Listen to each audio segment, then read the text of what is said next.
Okay, good morning, everyone. Today I'm going to talk about chapter 21, capital budgeting method of investment analysis.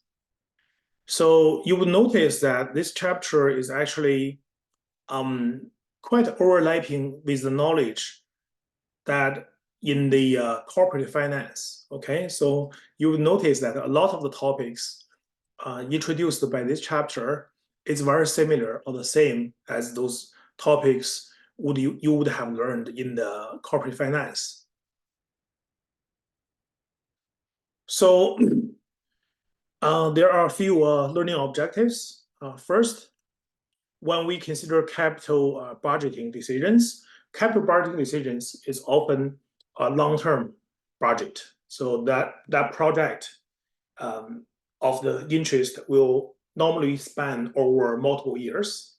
Okay, so it's a long-term project, and the company need to have capital budget, right, in terms of whether they have enough cash flows. So in that case, because it is a long-term project, right, you want to consider the time value of money, and then the second is about how we're gonna use the different method to make capital budget decisions. So a popular method would be a discounted cash flow. Okay, so and also there's another method called rate of return, ROR. The third objective is how does that income tax impact, right? So income tax can be quite significant in Canada, right? For corporate, sometimes it could be go by maybe 11%. If you are maybe a small business, right? You qualified for the small business deduction, your income tax rate will be lower. So the lower corporate tax rate probably will be 9% for federal, plus maybe 2% for provincial, like 11% in total. We want to understand that, the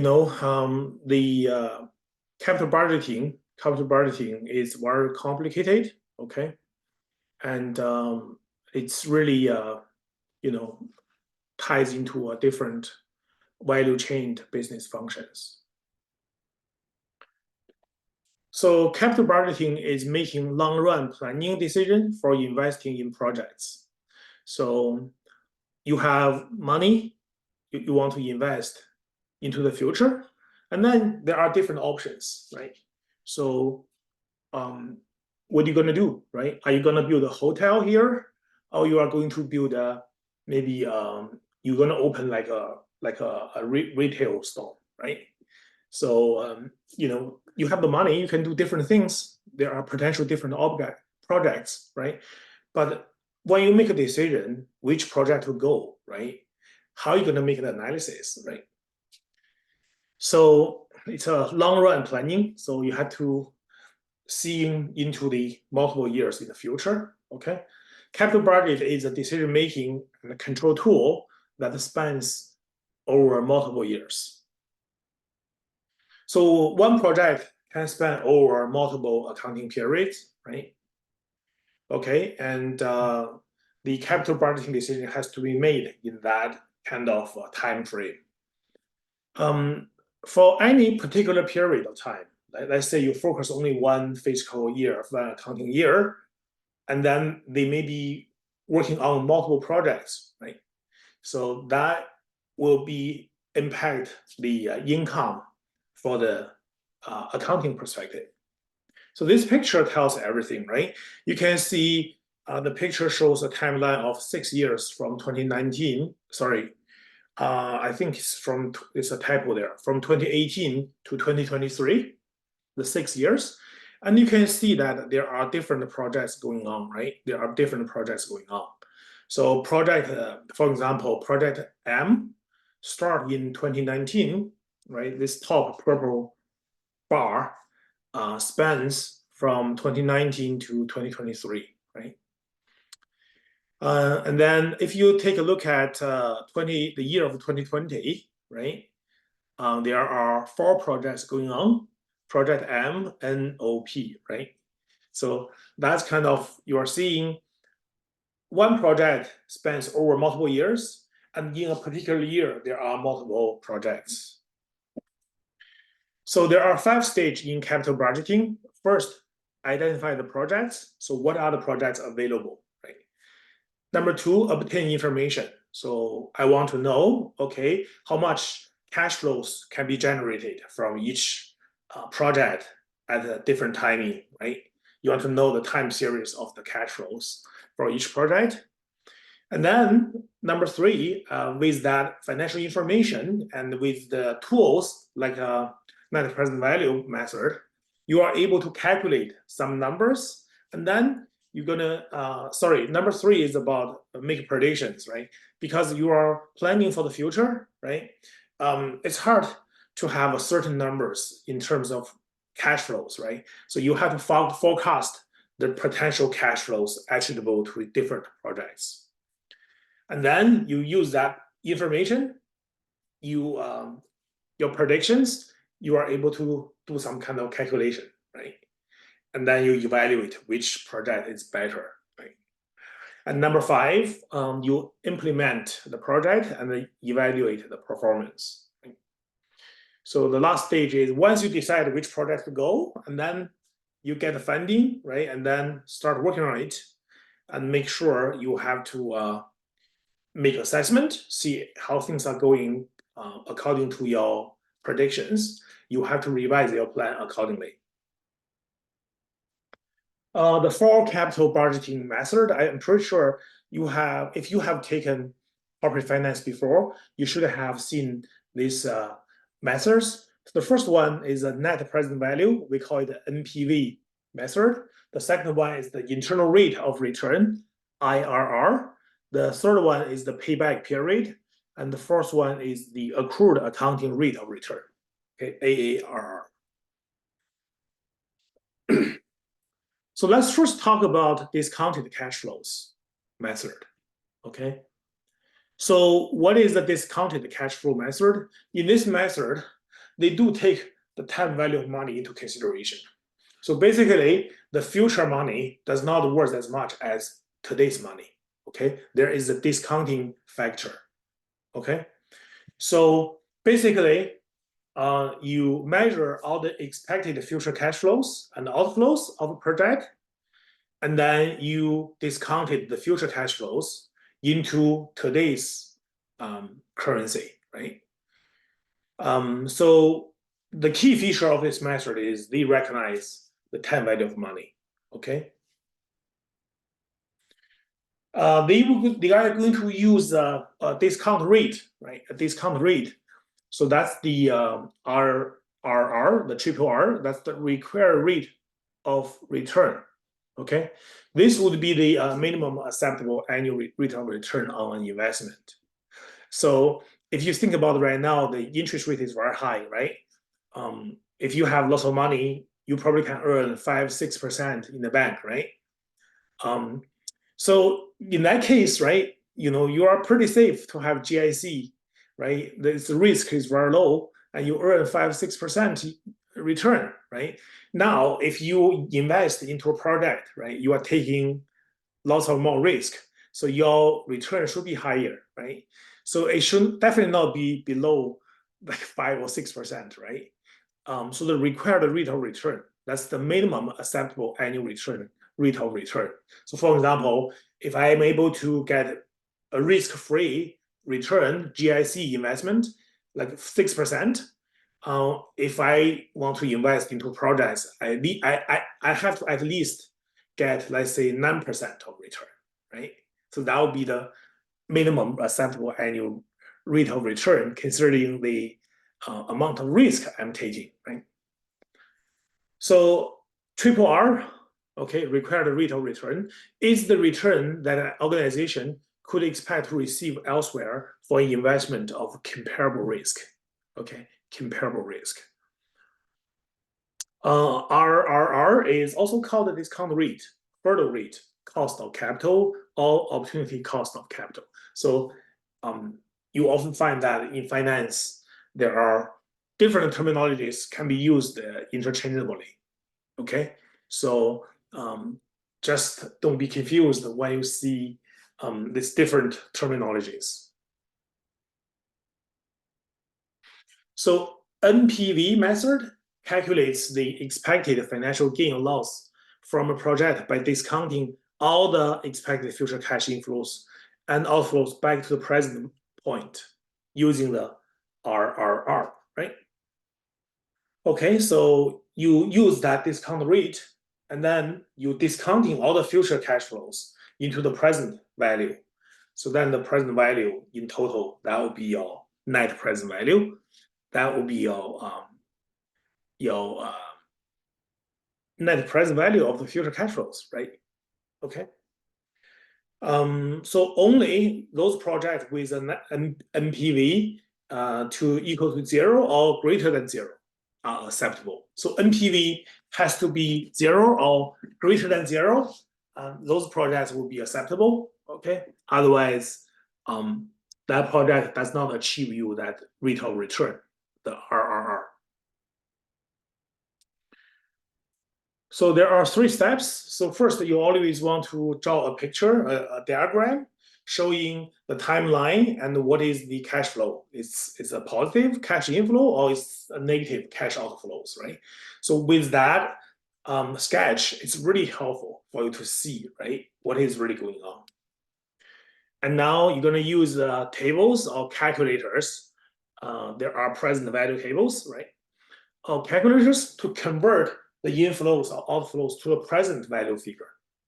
And then you sum the present values, you get the net present value.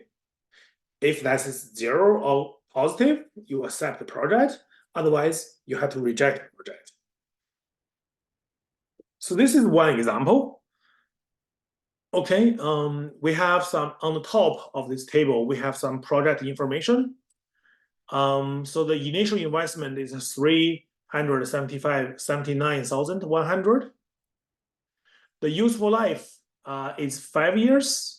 Annual cash inflow is $100,000. Required rate of return is 8%.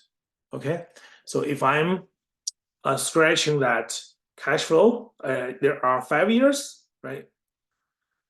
Year 0 means now, right? Right now is year 0. Year 0. Right now, in order to start a project, you have an initial investment and you have to pay, right? So that is a cash outflow. So you can see I have a negative 379,100 here. Okay, so that's at year 0. That means now. Okay, and then the life is 5 years. So 1 year, 2, 3, 4, 5 years. Okay, each year there is a positive cash inflows 100,000, right? So I need to discount these future cash flows into the present value. Okay, present is year equals 0. Okay, so year equals 0. 379,100 is 379,100 because this is the current money, right? A year later, you obtained 100,000, but that $100,000 a year later does not worth as 100,000 today. And then you find out how that $1 is discounted at 8%. So that discounting factor is actually 0.926. 0.926. Okay, so here. So this $100,000, that is the money a year from now, right? So I have to discount it with a factor that is less than 1. So that is 92.86%. So $1,000, considering a rate of return of 8%, is actually only 92,600. Okay, $92,600. Another way to think about it is if you have $92,600, right? If you have that much money now, right? A year later, you're gonna receive times, let's say your required rate of return is 8%. A year later, you're gonna get 100,000. Okay, so this is year 1. Okay, so if you have $92,600 now, and if you receive 80% return every year, a year later, this money will grow to 100,000. So now what you are doing is you do it backward, right? You know, a year later, you're gonna have $100,000, and you know the rate of return is 80%. So the money should be 92,600 today, right? As the time is further, as this cash flow is further on the road, let's say year two, right? Year two, when you discount it, right? So the the longer take me to receive the cash flow, the fewer value of that cash flow, right? So think about if you're receiving $500,000 now, right, versus you receive $500,000 50 years later, if you can live that long, right? Those money, if they are far away from you, they worth less money, right? So the $100,000 in 2 years is going to worth even less, right? So when we look at the table, we know that it's only 85,700. So that means today, if you deposit 85,700 today, and then the first year you are going to get 80% return. And then the second year, you are also going to get another 80% of return. So this will be power 2, okay? So that equals 100,000. So this is year 2, right? $100,000 2 years later, right? It's only worth $85,700. So I keep doing this discounting practice. So I'm able to find their corresponding present value. Okay, so now I add up, right, the present value of all the cash outflows, cash inflows. I get an NPV of 20,200. This one is greater than 0. Oops. This one is greater than 0. So you are going to accept the project. Okay, you are going to accept the project. This is the way that is going to take a long time. So basically, you are only using the present value of $1 discounted at 8%. You could also use the annuity table. So what is annuity? Annuity is the series of cash flow with equal payment. So in this case, the payment is equal 100,000, right? It's a series of cash flows over 5 years, right? So there is a table, present value table for annuity, right? And annuity has 2 different categories, right? They have ordinary annuity when the payment is at the end of the period. They also have a annuity due, which is the payment happened at the beginning of the period. So in this case, this payment happened at the end of the period. So we have a ordinary annuity, okay? So basically, there are $100,000 for 5 years, right?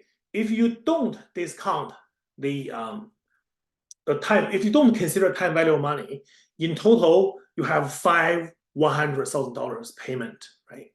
But if you consider discounting effect, you will not have 5, right? You will have under 5.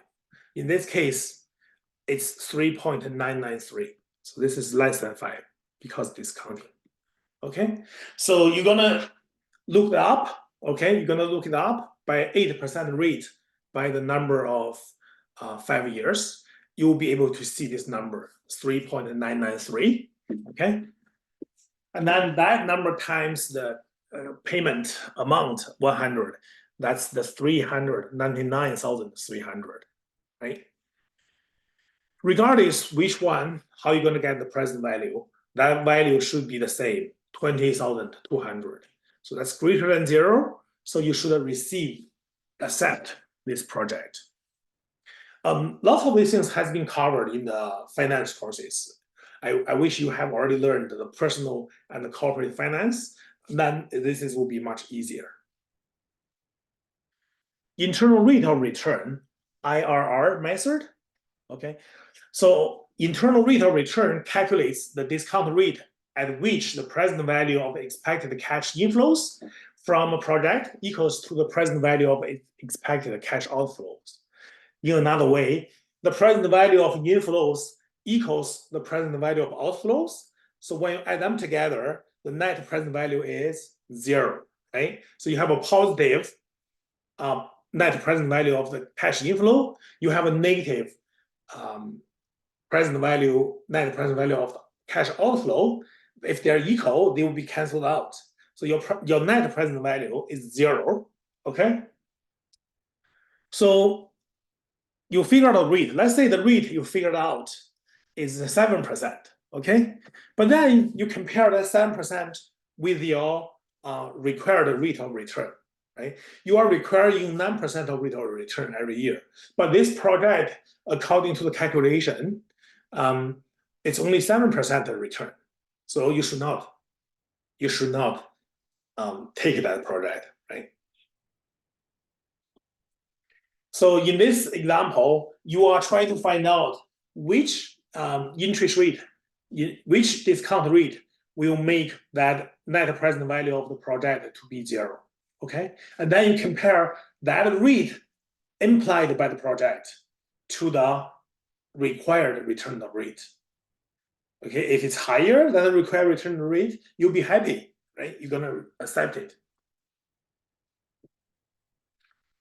So you have to use a calculator or maybe computer programs such as Excel to calculate IRR. It's not, you cannot calculate this directly. Basically, you need to adopt a trial and error approach. So by playing, this number, you want to see how your net present value is changing, right? So let's say when you set up like a 2%, IRR, your net present value is positive, right? So that means it's not 0. That means your rate is too low. You're going to increase your rate to 2.2%, right? To bring down that net present value until the net present value equals 0. And then that rate is your internal IRR, internal rate of return. You don't have to do this manually. In the Excel sheet, there is some goal-seek analysis, right? If you want to seek a goal to make that net present value to be 0 by changing that internal rate of return, you can do the performance very easily by using you go to data and then you go to what if analysis, and then you can find a goal-seek analysis and learn about how to use that. Okay, it's not that hard if you use the software. Okay. Okay, so in this case, okay, we were saying when it is 8%, right? If the discount rate is 8%, in the previous slide, if the discount rate is 8%, the NPV is 20,200, right? But this is not 0, it's greater than 0. This tells me that in order to find your internal rate of return, you have to increase this 8%. If you increase your internal rate of return, your net present value will going down, right? And then what happened is when they discounted at 10%, right? Then that's the time the net present value equals 0. Okay, so when they tried, when it's 10%, the net present value is 0. So therefore, we know that the internal rate is actually 10% for this example. It's more than the required rate of return 8%. And guess what? We are happy, right? We are happy. We are gonna take that project. Net present value analysis is generally considered as the preferred method because, right, the computation is done in dollars, not in percentage, right? And also, the net present value can be always computed for a project. If you use IRR, first you are dealing with a percentage. Second of all, you don't know, right? You don't know what is the value. You know you are going to accept this project, but you don't know how much value is that project contributes, right?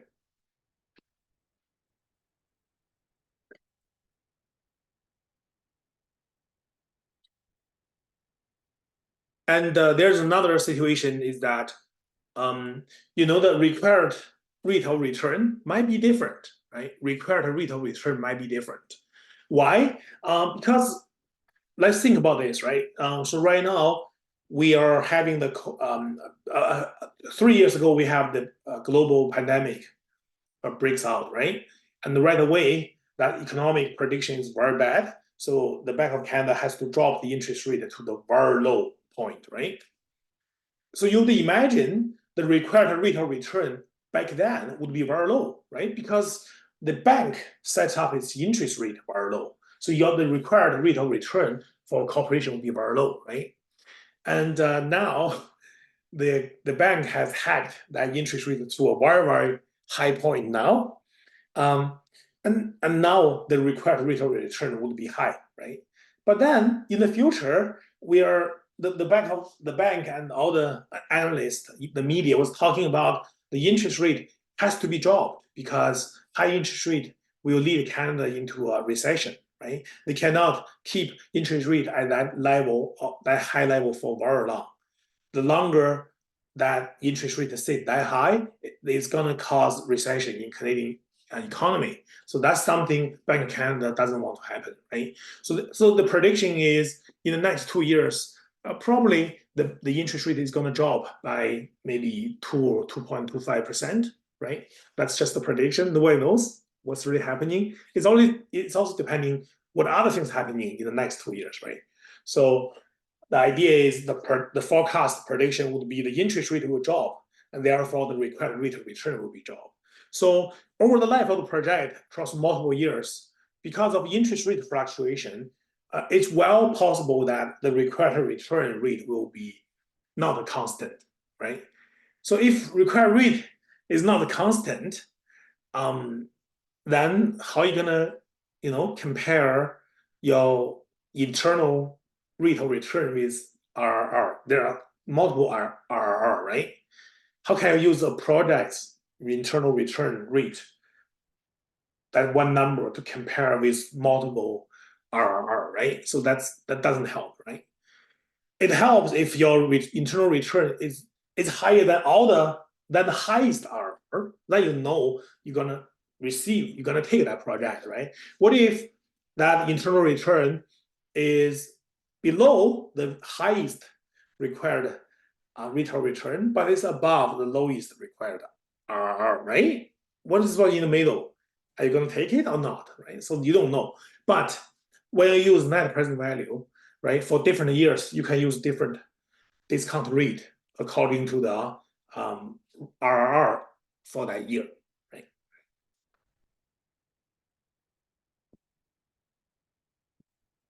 Sensitivity analysis.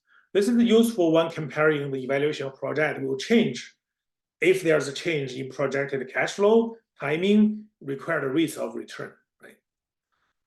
So when we are considering investing into a project, right, we often consider, it's hard to make an accurate prediction about these variables, right? Like the cash flow prediction, the timing, and what's the RRR, right? This is probably uncertain. So now we can do a sensitive analysis. So in this case, we will say there are 5 scenarios for annual cash flows. For the lowest scenario is $80,000 and gradually increase to 120,000 for the best scenario. And each scenario, the cash flow increase by an increment of $10,000, right? So, and then the rate of return, required rate of return is also varying from 6% to 10%, right?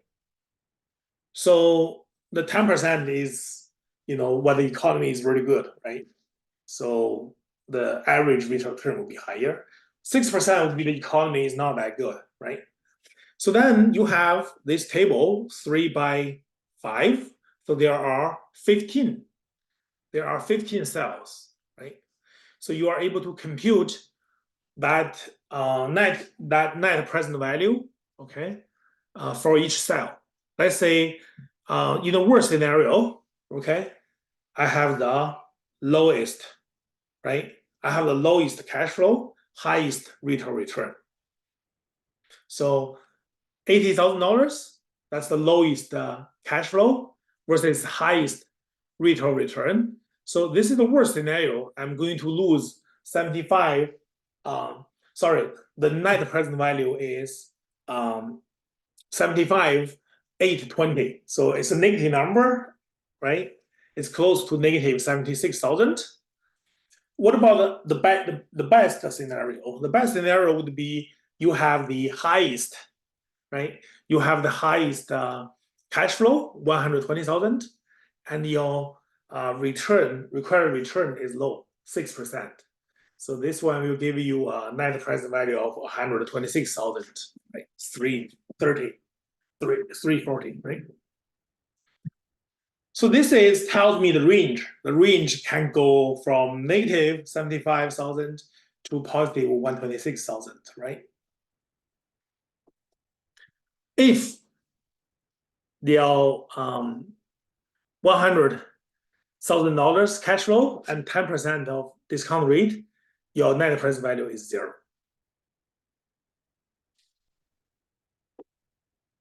Income tax.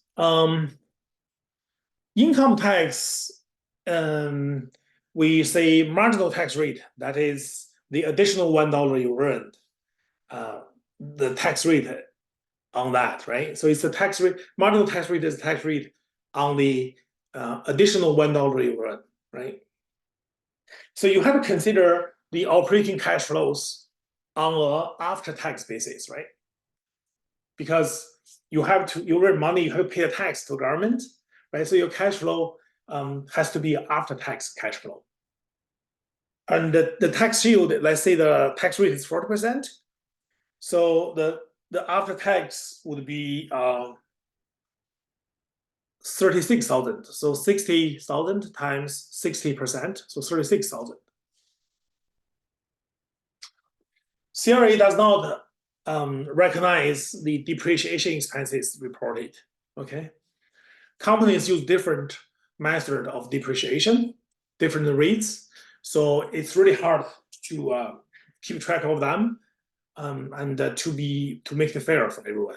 So instead of that, CRA they will not permit a deduction for the depreciation expenses. Instead, according to the law, the company is allowed to deduct CCA, capital cost allowance. So it's similar. The idea is similar to depreciation. This CCA is to recognize the use of the capital, but from the taxation perspective, right? Depreciation is that cost from accounting perspective, but CCA is the cost from a tax perspective. In this case, all the companies, organizations has to comply with the income tax act, right? So they have to follow the CCA calculation. Okay, similar companies, they would use the similar approach of CCA.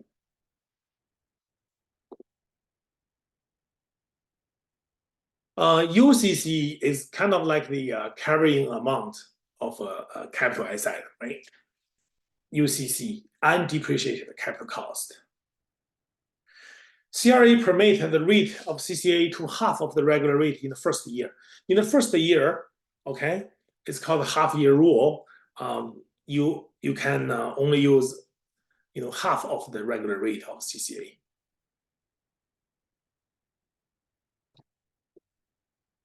So the present. So once you have this multiple years of project, every year you make money, but you also need to pay tax, right?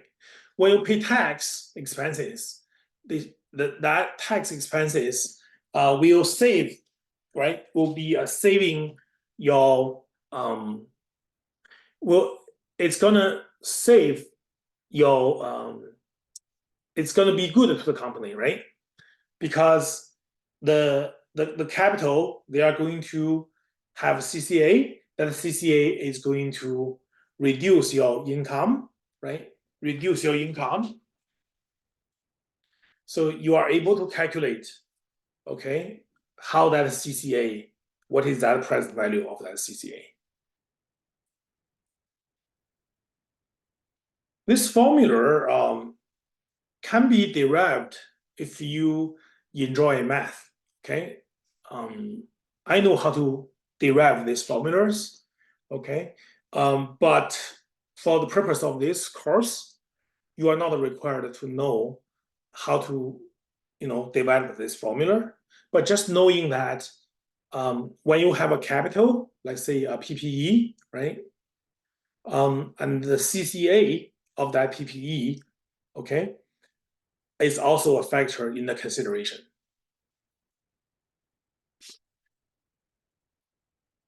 Relevant cash flow in discounted cash flow analysis. So there are different categories of cash flows. At year 0, you have an initial investment, so that's a cash outflow. And then over the time, every year, you have cash flows from the operation, right? And make sure that's the after-tax cash flow from the operation, because you make money from the operation, you have to pay the tax dollars. And then eventually you will dispose the asset, right? At the end of the project, your asset is useless, you're gonna sell it, right? So when you dispose the asset, okay, you are going to get some cash inflows, right?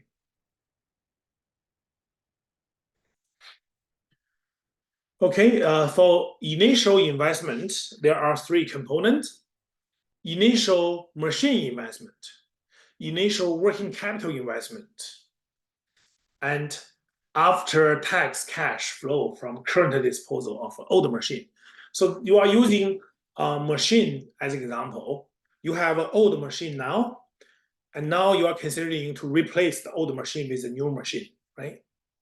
So what is the cash flow initial, right? Right now, right? You need to get rid of the old machine and buy a new machine, right? And then depending whether you have cash, you probably have to borrow money, working capital, right? So, for example, machine investment, that's the asset. You may also have inventory. For example, you need materials, right? You have raw materials inventory. Those will be all initial investment, right? So, and then when you buy the new machine, you have to get rid of the old machine because you can't use both, right? So when you get rid of the old machine, you will receive some cash inflows, right? When you buy a new machine, it's a cash outflow. But when you get rid of the old machine, you receive money, that's a cash inflow, right? And then you probably need to also buy some other working capitals, right? Such as inventory. Cash flow from operation, there are 2 components. The first are the inflow, right? The inflows from the service and the products, right? You have to add back a depreciation for if you have learned the statement of cash flows, right? So when you prepare a statement of cash flows, you start with using the indirect method. You start with net income, but you have to add back depreciation, right? You have to add back depreciation. Income tax cash savings from annual CCA deduction. Okay, so the CCA deduction, if you purchase the capital, right? That's your initial investment. And that capital will depreciate in the form of CCA. And that CCA will reduce the cash flow to save you on the taxation, right? So CCA deduction is actually a positive adding into the net present value.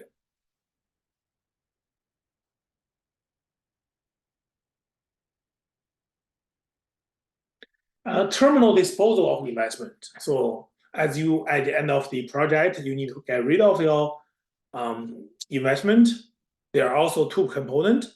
The first one is you dispose an asset, you will get a cash back, right? That's a cash inflow, but you need to pay tax, right? You need to pay tax.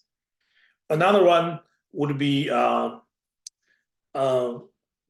recovery of working capital. Let's say you have accounts receivable on hand, you have inventory on hand. At the end of the project, you will get all the accounts receivable back.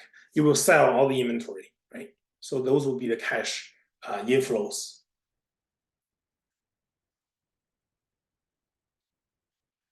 Payback method. What is payback method? So payback method, it measures the time it takes to recoup in the form of expected future cash flows, the initial investment in a project. So the shorter payback periods are preferable because the quicker you can get your initial investment money back, the better, because with time, longer time frame, you are subject to all kinds of risks, right? So the shorter payback period is preferable. Organization choose project payback period. The greater the risk is, the shorter the payback period. Okay. This method is easy to understand, but it also has two weaknesses. The first one, they do not recognize the time value of money. Okay. Second of all, they don't consider what after you recovered, what after you have recovered all the items, right? Are there still a lot of cash flow left after you recover? Or there's barely anything left after you recover, right? So that's the weakness of this method. They don't care about that.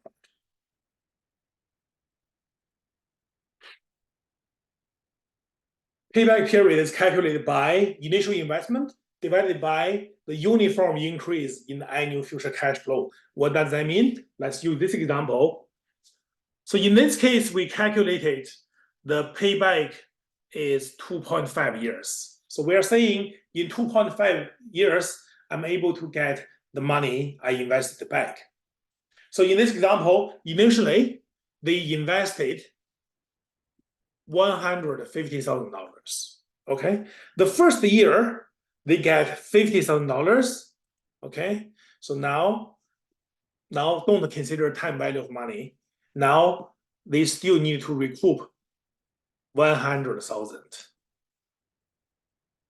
Okay. And then a year later, year two, they get 60,000. So now they have 40,000 to recoup left, right? And what's coming after is $80,000, which is half. So 40,000 is the remaining for the recuption, right? So I have 2 years, right? So 1, 2, right? It's 2 years. But here, I still need to recover 40,000. And this one is 80,000. So I need half a year, right? So for year 3, the whole year, we will provide $80,000 cash flow. I only need 40,000. I only need half of it. So another half a year, I'm going to get that remaining 40,000 cash flow, right? So together, this is my 2.5 years, right? This is my 2.5 years payback period. And after that, I will still have the other half, 40,000. And I will have 90,000. I will have 100,000. This is a pretty good deal, right? I think if I'm in a situation, I'm going to invest into this, right? So not in 2.5 years, you get the money you invested back. That's sweet. Not only that, after that, you still have a strong cash flows, right, for another 2.5 years, which is really good. Accrued accounting rate of return method, so AARR method, divides an accrued accounting measure of average annual income of a project by an accrued accounting measure of its investment. So in this case, we are saying accrued accounting rate of return increasing expected average annual operating income divided by initial investment. Okay. So increase in expected average annual operating income divided by initial investment. The different companies have their own way to calculate the AARR, right? It's pretty easy to understand. You can just use the numbers reported in the financial statement, but it ignores the time value of money. It does not track cash flow. So those are the sad effect, right? Sad effect. Strategic factors in capital budgeting decision. Source of strategic capital budgeting decision is a company's strategy. Factors companies consider for strategic investment decision aim to increase revenue and contribution margin, not just to reduce the cost. Okay, so it's not just to reduce the cost, they also want to increase revenue and contribution margin. Okay, faster response time, higher product quality, greater flexibility in meeting changes in customers' preference, right? So you are not only thinking about cost reduction, you also think about what you can do to increase the revenue and contribution margin. What can I do to attract more customers? Well, you serve them better, right? Your product quality is higher, your service is good, you respond to clients faster, okay? It's a greater flexibility in meeting the changing customer preference. So customers' preference may change, right? Especially nowadays, the world has changing rapidly. So people's preference, many aspects of human beings has been changing very fast. So people, the way how they live, how they work has changed, right? Even since COVID. So you have to create greater flexibility, right? So maybe you have to deliver the food, the meals to their door, right? Maybe, you have to, because people nowadays work at home, right? They probably will call you out of the regular work hour. Maybe they spend a day on golf course during the daytime when the weather is beautiful. They decide to work in the evening. They probably want to call you in the evening, right? So is there any way maybe the company can think about how to respond to these phone calls, right? When I was trying to hire someone to deliver furniture from Costco to my house, right? So I called at about 9 or 10 o'clock, right? Most of the phone were not picked up because they're saying it's out of their office hour. But there's one company have people there, taking phone calls outside of the office hour, and they got my business, right? Because I was in an emergency situation.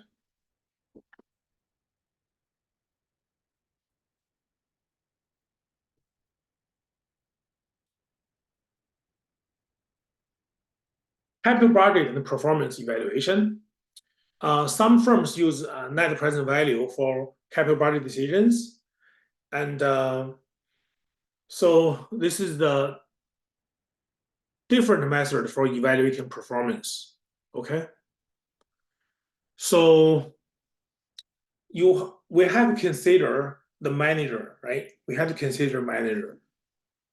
So if somehow we want to evaluate the manager with the performance of their short-term accounting result, it may hurt the managers to choose not in the best interest of the firm, right? So let's say I have two projects, right?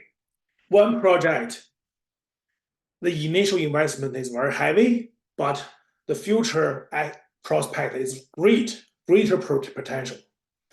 But in the beginning, it's suffering, right? Even in the beginning, the cost is so high, right? So if as a manager, okay, my bonus hinged on achieving certain operating income level. But this project is going to cost a lot of expenses, which will reduce my short-term objective. As a manager, my short-term objective is to get a bonus, right? Meet that goal for operating income and get a bonus. So therefore, I probably will not choose this project just because I know in the long run it's really good for the company. This is the best project in the long run for the company.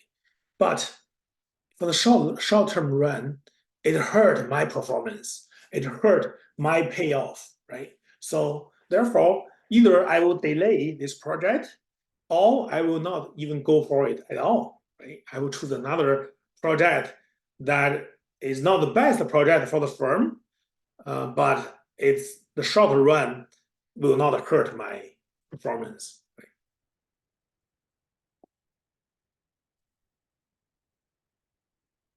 Capital budgeting and the post-investment audit. Implication and control. So management of the investment activity itself and management control project as a whole, right? So basically, you want to consider about the control system of the project, right?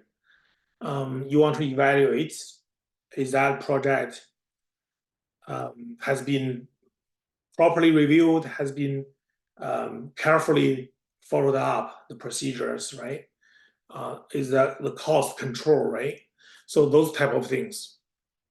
And then you are going to engage a post-investment audit, right? You want to make sure that the actual result and the can be explained, right? If the actual result is higher than the budget, right? Maybe you could find an explanation for that, not because somebody is stealing money, right?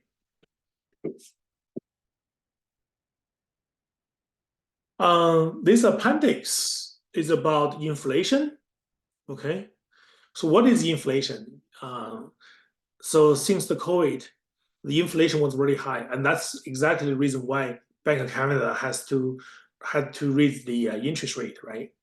They raise the interest rate to suppress the inflation rate, right? So because that inflation will reduce people's power of purchasing, so therefore, the real rate of return might be reduced because of inflation, right? So let's say the nominal return, let's say, is 10%, right? 10%. But the real return is not 10%, right? Because let's say you have $100, right? So the 10% will give you, the next year will give you 110, right? But the inflation is higher, right? So you cannot use the same $110 to buy the same product, right? It's going to cost you more money to buy the same thing, right? The year after. So therefore, it looks like you get $10 more, but it's going to cost you more too, right? So therefore, the net effect is under 10%, right? So what is that formula? So basically, you use 1 plus nominal return. Nominal, that actually equals 1 plus real rate times 1 plus inflation. Okay. And now if you know the nominal rate, right, you want to calculate the real rate, you just have to do a little bit of movement in that equation, okay?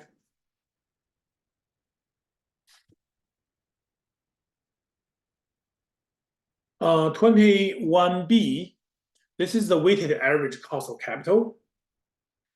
This WACC, weighted average cost of capital, WACC, represent the cost of funds that and is dependent on the capital structure of the organization. Okay, so in the corporate finance, you have learned about this weighted average cost of capital, WACC. So basically, if you borrow money from the creditors, right, you are going to pay them an interest rate, right? If you borrow money, if you raise money from the stockholders, right, you're going to give them the dividend, right, the dividend rate. And depending on your leverage, right, what's the percentage of the debt, what's the percentage of equity, and when you multiply it by the weight of the debt of the equity to their corresponding like interest rate versus dividend rate, you would be able to calculate the weighted average cost of capital. So the optical capital structure means, you need the capital to run the business, right? How many of that is debt? How many of that is equity, right? That's called capital structure. So it's often defined as a proportion of debt and equity. And the optimal capital structure is maximize the value of the organization. Okay. To determine WACC, the capital structure of the organization is examined. The cost of each individual source of financing, so from creditor or from shareholder, right, is calculated, and what's the weight. So let's say I have 10% of borrowing from creditor one, right, and the rate is 2%. So I need to use 10% times 2%, right? And then you can just keep going, right? And then you would be able to know the WACC. So that's for chapter 21. As I said, it's a lot of many areas is overlapping with corporate finance, right?